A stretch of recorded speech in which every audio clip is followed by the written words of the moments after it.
आज हम परमेश्वर के वचन में जीवन बदलाव के कुछ लक्षण को जानेंगे कि किस तरह से हमारा जीवन मसीह में बदलता है, और यदि बदल नहीं पा रहा है तो उसके कुछ कारण हो सकते हैं, परंतु महान परमेश्वर उन कारणों को जानता है, उन कमियों को जानता है। बेशक हमें पता नहीं होता कि हमारे अंदर कौन सी कमी है, कौन सी कमजोरी है, परंतु परमेश्वर का वचन हमें सिखा देता है, हमें समझा देता है कि हमारे अंदर क्या कमी है और क्या खूबी है और क्या खूबी नहीं है। तो इन सब बातों को हम परमेश्वर के वचन से जानते हैं, क्योंकि परमेश्वर का वचन आईना है। जब हम परमेश्वर के वचन को पढ़ते हैं, परमेश्वर के वचन को सीखते हैं, तो सबसे पहले हम अपने आप को देखते हैं कि हम कैसे दिख रहे हैं, हमारे अंदर क्या कमी है और क्या नहीं है। जिस प्रकार से हम आईने में जब अपने आप को देखते हैं तो हम अपने रूप को देखते हैं, अपने सूरत को देखते हैं कि हम कैसे दिख रहे हैं। ठीक उसी प्रकार से परमेश्वर का वचन हमें सब कुछ दिखाता है और बेपरत कर देता है कि वास्तविक में हम मसीह तक कहाँ पहुँचे हैं। तो आज परमेश्वर के वचन से कुछ बातों को जानेंगे और इसमें अपने आप को देखेंगे, और यदि कुछ कमियां हमारे जीवन में रह गई है तो परमेश्वर उन कमियों को इस वचन के द्वारा दूर करेगा। क्योंकि परमेश्वर का वचन तो कहता है कि मसीह के वचन को अपने हृदय में अधिकाई से बसने दो और सिद्ध ज्ञान सहित एक दूसरे को सिखाओ और चिताओ, और अपने अपने मन में अनुग्रह के साथ परमेश्वर के लिए स्तुति गान और आत्मिक गीत गाओ। तो परमेश्वर चाहता है कि उसका पवित्र वचन हमारे हृदय में बसे, वरन हर एक हृदय में बसने पाए। तो आज हम परमेश्वर के वचन से कुछ बातों को सीखेंगे। इफिसियों 4 अध्याय और उसका 25 आयत से जब हम आगे पढ़ते हैं तो यहाँ पर परमेश्वर के वचन में लिखा है, इस कारण झूठ बोलना छोड़कर हर एक अपने पड़ोसी से सच बोलें, क्योंकि हम आपस में एक दूसरे के अंग हैं।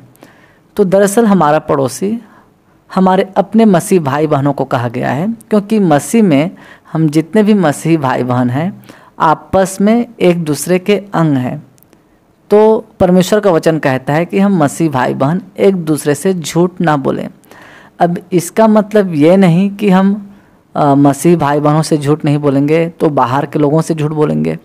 झूठ बोलना तो गुनाह है। झूठ का उत्पत्ति शैतान से हुआ है, तो झूठ हमें तो बोलना ही नहीं है, क्योंकि शैतान झूठ बोलने वालों का पिता है। जैसा कि हम यूहन्ना 8 अध्याय 44 आयत में पढ़ते हैं, तो वहाँ पर स्पष्ट रूप से बताया गया है कि झूठ बोलने वालों का पिता शैतान है, वरन झूठों का पिता है। तो सिर्फ अपने मसीह भाई बहनों से नहीं, परंतु हम किसी से भी झूठ ना बोलें। ये मैं नहीं, परंतु परमेश्वर का वचन सिखा रहा है। फिर लिखा है परमेश्वर के वचन में, क्रोध तो करो पर पाप मत करो, सूर्य अस्त होने तक तुम्हारा क्रोध न रहे। स्पष्ट परमेश्वर का वचन साफ साफ कह रहा है कि हम क्रोध न करें, क्योंकि इंसान जब क्रोध करता है तो पाप कर बैठता है, या तो अपने आप को मार लेता है, अपने आप को नुकसान पहुंचाता है, अपने आप को चोट पहुंचाता है, खाना नहीं खाता, या फिर दूसरे से झगड़ा कर बैठता है, या दूसरे को मार देता है या पीट देता है। तो परमेश्वर का वचन कह रहा है कि क्रोध तो करो पर पाप मत करो, और सूर्य अस्त होने तक तुम्हारा क्रोध न रहे। तो क्रोध तो करना ही नहीं चाहिए, क्योंकि क्रोध में इंसान अक्सर पाप कर बैठता है। जब हम सभोपदेशक की किताब और उसका 7 अध्याय और उसका 9 आयत में पढ़ते हैं, तो यहाँ पर परमेश्वर के वचन में लिखा है 7 अध्याय 9 आयत में,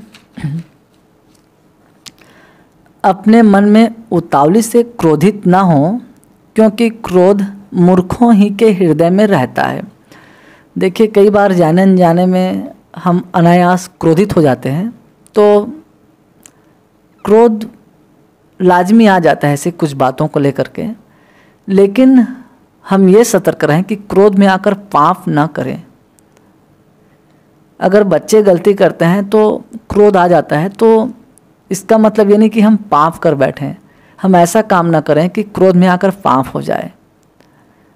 इसलिए परमेश्वर का वचन कहता है कि सूर्य अस्त होने तक तुम्हारा क्रोध ना रहे। हमारा क्रोध कहाँ पर होना चाहिए, किस लिए होना चाहिए, हमें ये जानना बहुत ज़रूरी है। यदि हम व्यर्थ क्रोध कर रहे हैं, बिना वजह क्रोध कर रहे हैं, छोटी छोटी बातों पर क्रोध कर रहे हैं, तो ये हमारे गुनाह का कारण हो सकता है। और सबोपदेशक में परमेश्वर के वचन में लिखा है, अपने मन में उतावली से क्रोधित न हो, क्योंकि क्रोध मूर्खों ही के हृदय में रहता है। इसलिए जहाँ तक हो सके हम नम्र और दीनता से बात करें, नम्रता से बात करें। और यदि सीखने और सिखाने की बात है तो भी हम नम्रता से ही बात करें। कुछ बातों में यदि हमें क्रोध आ जाता है तो अपने मुंह को हम बंद करके रखें, तो ये हमारे लिए सही होगा और हमारे जीवन के लिए भी सही होगा। क्योंकि क्रोध मूर्खों के हृदय में रहता है, जो छोटी बातों पर क्रोध कर लेते हैं या बड़ी बातों पर क्रोध कर लेते हैं। तो परमेश्वर का वचन ये सिखाता है कि क्रोध तो करो पर पाप ना करो, सूर्य अस्त होने तक तुम्हारा क्रोध ना रहे और न शैतान को अवसर दो। जब हम 27 आयत में पढ़ते हैं परमेश्वर के वचन में, परमेश्वर का वचन साफ साफ कह रहा है। परमेश्वर का वचन कभी ये नहीं कहता कि तुम अपने जीवन में शैतान को अवसर दो। परमेश्वर का वचन बार बार कह रहा है कि और न शैतान को अवसर दो। शैतान को कब अवसर मिलता है? जब हम स्वर्ग के परमेश्वर की आराधना नहीं करते, स्वर्ग के परमेश्वर से प्रार्थना नहीं करते, स्वर्ग के परमेश्वर की महिमा के लिए गीत नहीं गाते, हम स्वर्ग के परमेश्वर की संगति नहीं करते, हम चर्च की संगति नहीं करते, कलीसिया की संगति नहीं करते, अपने मसीह भाई बहनों के संग बैठकर हम प्रभु की आराधना नहीं करते, उसकी स्तुति नहीं करते, तो शैतान को हमारे जीवन में अवसर मिलता है। और परमेश्वर का वचन कह रहा है कि और न शैतान को अवसर दो। यदि हम परमेश्वर को अवसर नहीं देंगे अपने जीवन में, तो अवश्य है कि शैतान को अवसर मिलेगा और शैतान हमारे जीवन में तहलका मचा के रख देगा, हमें नाश करना शुरू कर देगा, हमारी शांति को, हमारे आनंद को खा जाएगा, हमें चिर फाड़ खाने की कोशिश करेगा। इसलिए हम अपने जीवन में कभी भी शैतान को अवसर ना दें, उन्हें समय ही ना दें अपने हृदय में आने के लिए। इफिसियों 2 अध्याय 2 आयत में लिखा है, जिनमें तुम पहले इस संसार की रीति पर और आकाश के अधिकार के हाकिम अर्थात उस आत्मा के अनुसार चलते थे, जो अब भी आज्ञा न मानने वालों में कार्य करता है। तो शैतान किसके जीवन में काम करता है? जो परमेश्वर की आज्ञाओं को नहीं मानते, उसी के जीवन में शैतान काम करता है। इसलिए हम परमेश्वर से प्रेम करें, उसकी आज्ञाओं को मानें, उसके वचन के अनुसार चलें, तो शैतान का हमारे जीवन में कोई अवसर नहीं मिलेगा। शैतान को हमारे जीवन में कुछ भी अवसर नहीं मिलेगा। अवसर उन्हीं को मिलेगा जो परमेश्वर की आज्ञाओं को नहीं मानेंगे, जो हमने अभी साफ साफ पढ़ा परमेश्वर के वचन में, अर्थात उस आत्मा के अनुसार चलते थे, जो अब भी आज्ञा ना मानने वालों में काम करता है, कार्य करता है। तो शैतान उन्हीं के जीवन में काम करता है जो परमेश्वर की आज्ञाओं को नहीं मानते। इसलिए हम कभी भी शैतान को अपने जीवन में अवसर न दें। जहाँ तक हो सके हम प्रभु की महिमा करें, उसकी आराधना करें, उसकी संगति करें, स्वर्ग के परमेश्वर को अपने जीवन में पहला स्थान दें, उसके प्रिय पुत्र यीशु को अपने जीवन में पहला स्थान दें, परमेश्वर के पवित्र वचन को अपने जीवन में पहला स्थान दें। तो यदि हम इन सब को अपने जीवन में पहला स्थान देंगे तो शैतान को कभी भी हमारे जीवन में अवसर नहीं मिलेगा। फिर आगे परमेश्वर का वचन कहता है कि चोरी करने वाला फिर चोरी ना करे, वरन भले काम करने में अपने हाथों से परिश्रम करे, इसलिए कि जिसे प्रयोजन हो उसे देने को उसके पास कुछ हो। परमेश्वर का वचन कह रहा है कि ठीक है, तुमने पहले चोरी किया, कोई बात नहीं, लेकिन अब चोरी मत करो। परमेश्वर का आशीष हमेशा ईमानदारी के पैसों पर होता है। परमेश्वर का आशीष कभी भी बेईमानी के पैसों पर, घूस के पैसों पर, छीना झपटी के पैसों पर, अधर्म के पैसों पर कभी भी परमेश्वर का आशीष नहीं होता। चाहे हम प्रभु को लाख रुपया भेंट में दे दें, चाहे हम लाख रुपया अच्छे कामों में लगा दें, लेकिन उसमें परमेश्वर का आशीष कदापि नहीं होता। इस बात को हम पहले जानें। तो यदि हम ईमानदारी से 2 पैसे कमाते हैं तो हम उस पर खुश रहें, क्योंकि ईमानदारी के पैसों में स्वर्ग के परमेश्वर की आशीषें हैं। लेकिन यदि हम बेईमानी या छल झूठ करके पैसा कमाते हैं, घूस लेकर पैसा कमाते हैं, तो उसमें परमेश्वर का आशीष नहीं है, उसमें श्राप होता है परमेश्वर का। जब हम बेईमानी के पैसे को, अधर्म के पैसे को अपने घर पर लेके आते हैं, तो साथ ही साथ दुनिया भर का जो श्राप होता है, श्राप, वो भी हमारे घर आता है। इसलिए जहाँ तक हो सके हम बेईमानी से पैसे ना कमाएं, हम इधर उधर से पैसे ना कमाएं, घूस लेकर पैसे ना कमाएं, क्योंकि उसमें श्राप बना रहता है। और जब वो पैसा घर में आता है तो साथ साथ श्राप भी घर में आता है। एक आयत है परमेश्वर के वचन में, भजन संहिता और उसका 37 अध्याय और उसका 16 आयत में पढ़ते हैं। तो यहाँ पर परमेश्वर के वचन में लिखा है, धर्मी का थोड़ा सा धन दुष्टों के बहुत धन से उत्तम है। यदि हम थोड़ा धन कमाते हैं धर्म से, ईमानदारी से, तो दुष्ट लोगों के धन से बहुत उत्तम है कहता है। यदि दुष्टों के पास बेईमानी से कमाया हुआ लाखों और करोड़ों रुपया है, परंतु हमारे पास थोड़े धन है ईमानदारी से कमाया हुआ, तो हमारे धन पर परमेश्वर की आशीषें हैं। ये मैं नहीं कह रहा, ये परमेश्वर का वचन कह रहा है। हालांकि ये बातें कुछ लोगों को बुरी लग सकती है, लेकिन ये बातें सत्य है, क्योंकि परमेश्वर का वचन सत्य है। और वचन कहता है कि तुम सत्य को जानोगे और सत्य तुम्हें स्वतंत्र करेगा। इसलिए बाइबल की सच्चाई यही है कि चोरी करने वाला फिर चोरी ना करे, वरन काम करने में अपने हाथों से परिश्रम करे, इसलिए कि जिसे प्रयोजन हो उसे देने को उसके पास कुछ हो। फिर 29 आयत में परमेश्वर का वचन कहता है, हर एक मसीह भाई बहनों से, हर एक विश्वासी भाई बहनों से, कोई गंदी बात तुम्हारे मुंह से ना निकले। मतलब कोई भी गाली, कोई भी अपशब्द हमारे मुंह से कभी ना निकले, क्योंकि हम इसी मुंह से सर्वशक्तिमान परमेश्वर की महिमा करते हैं, पवित्र पवित्र पवित्र परमेश्वर की महिमा करते हैं, जगत के उद्धार करता, प्रभुओं का प्रभु और राजाओं का राजा यीशु मसीह, उसका पवित्र नाम अपने होठों में लेते हैं। और यदि इसी मुंह से हम गाली बकते हैं या गंदी बात बोलते हैं, तो ये परमेश्वर को बिल्कुल भी नापसंद है। परमेश्वर इसे बिल्कुल पसंद नहीं करता।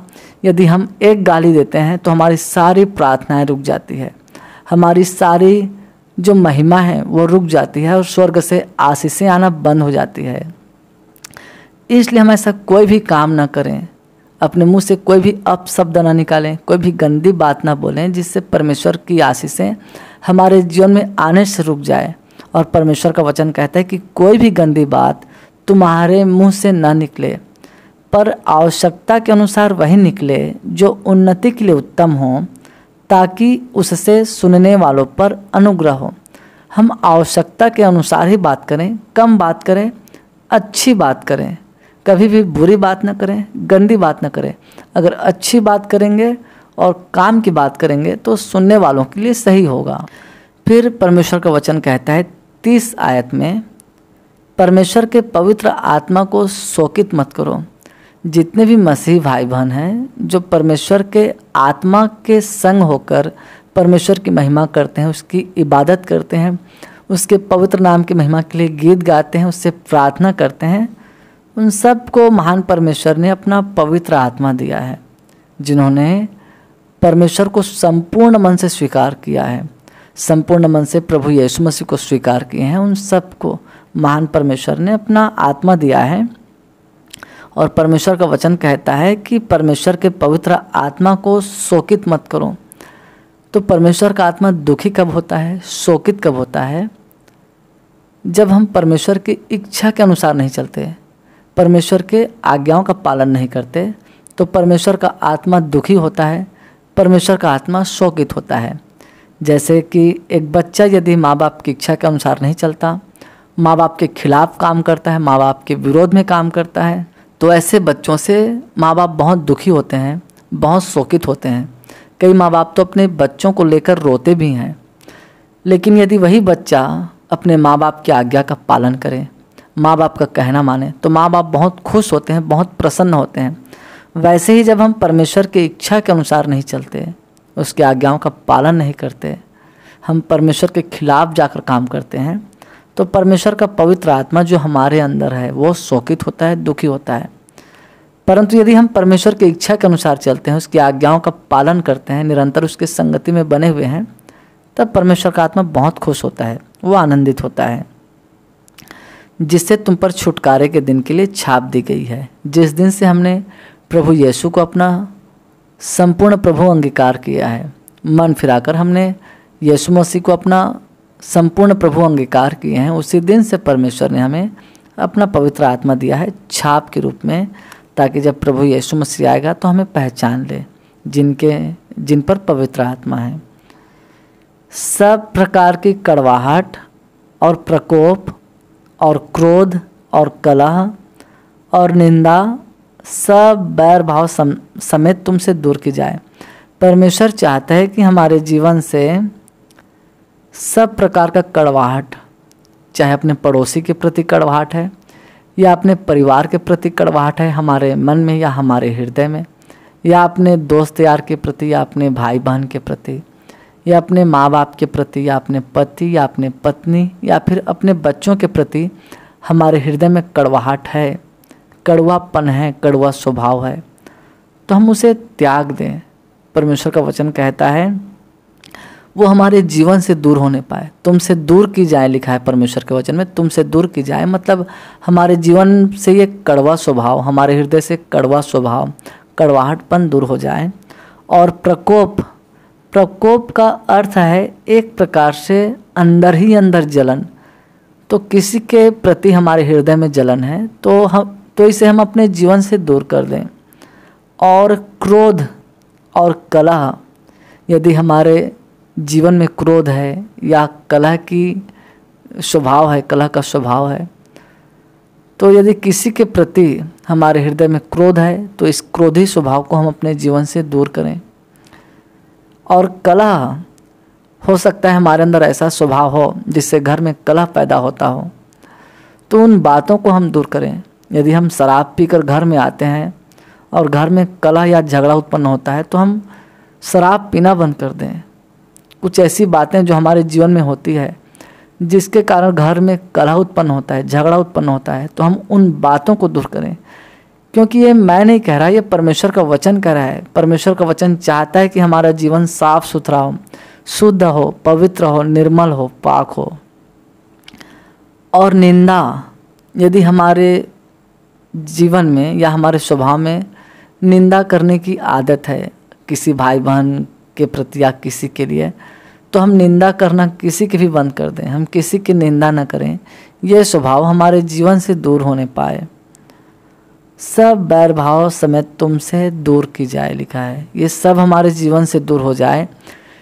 ये मेरा इच्छा नहीं है, ये परमेश्वर का इच्छा है। मैं तो आप लोगों को परमेश्वर का इच्छा बता रहा हूँ। अब चलना या नहीं चलना वो हमारे ऊपर डिपेंड करता है। यदि हम परमेश्वर के वचन से प्रेम करते हैं तो अवश्य है कि हम उसका कहना मानेंगे, उसके राहों पर चलेंगे।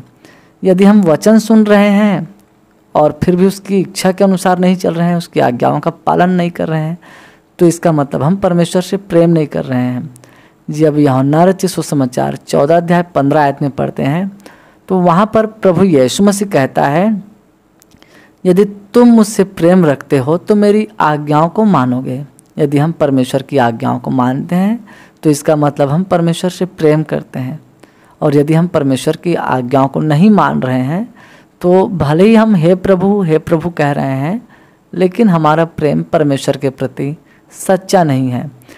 इसलिए हम अपने प्रेम को परमेश्वर के प्रति सच्चा बनाएं और परमेश्वर का संपूर्ण आज्ञा का पालन करें, पूरे हृदय के साथ, पूरे मन के साथ। फिर 32 आयत में परमेश्वर का वचन कहता है, एक दूसरे पर कृपालु और करुणामय हों, और जैसे परमेश्वर ने मसीह में तुम्हारे अपराध क्षमा किए, वैसे ही तुम भी एक दूसरे के अपराध क्षमा कर दो। परमेश्वर का वचन कह रहा है हमसे कि हम एक दूसरे पर कृपालु और करुणामय बने, और परमेश्वर ने जैसे मसीह में, यीशु मसीह में हमारे सारे अपराध, सारे गुनाह क्षमा कर दिए। अब पता नहीं हमने कितने गुनाह किए, कितने पाप किए, शायद हमें याद नहीं है। अनगिनत पाप थे, अनगिनत गुनाह थे। उन सारे पापों को महान परमेश्वर ने प्रभु यीशु मसीह के नाम में हमें क्षमा कर दिया, हमारे पापों को यीशु ने अपने लहू से धो दिया। तो परमेश्वर कितना महान है कि वो हमसे प्रेम करता है, हमारे पापों को क्षमा कर देता है, हमारे गुनाहों को उसने दूर कर दिया। वैसे ही हमारे प्रति यदि किसी ने गलती किया है, किसी ने कुछ हमारा बिगाड़ा है, तो परमेश्वर का वचन कहता है क्षमा कर दो। और क्षमा ही मसीह जीवन का सही अर्थ है। जैसे परमेश्वर ने सबसे प्रेम किया, वैसे ही हम सबसे निस्वार्थ प्रेम करें। और जैसे परमेश्वर ने अपने प्रेम करने वालों को, अपने पीछे चलने वालों को पूरी तरह माफ़ कर दिया, उन्हें क्षमा कर दिया, तो वैसे ही हम भी अपने सताने वालों को क्षमा कर दें, माफ़ कर दें। और केवल अपने लोगों को ही नहीं, परंतु यदि दूसरे लोग भी हमें सताते हैं, जो गैर हैं, जो हमें ठीक से नहीं जानते फिर भी सताते हैं, तो भी हम उन्हें क्षमा कर दें, क्योंकि प्रभु यीशु मसीह ने उन्हें भी क्षमा कर दिया जो यीशु को जानते भी नहीं थे और उसे मार रहे थे, पीट रहे थे। यदि वे लोग जानते कि यीशु ही परमेश्वर है तो शायद उसे मारते पीटते नहीं, उसे क्रूस पर नहीं चढ़ाते। फिर भी प्रभु यीशु मसीह ने कहा कि हे पिता, इन्हें क्षमा कर, ये नहीं जानती है क्या कर रहे हैं। तो वैसे ही हम भी क्षमा कर दें। यदि कोई हमें सताता है, मारता है, पीटता है, परेशान करता है, तो हम क्षमा कर दें। यही मसीही जीवन है, यही ईश्वरीय जीवन है, यही ईश्वर जीवन है और यही परमेश्वर का स्वभाव है जो परमेश्वर ने हमें दिया है। तो आज के बाइबल स्टडी में बस इतना ही। महान परमेश्वर इन वचनों के द्वारा आपको और आपके पूरे परिवार को प्रभु यीशु मसीह के नाम में आशीष प्रदान करें। आमीन।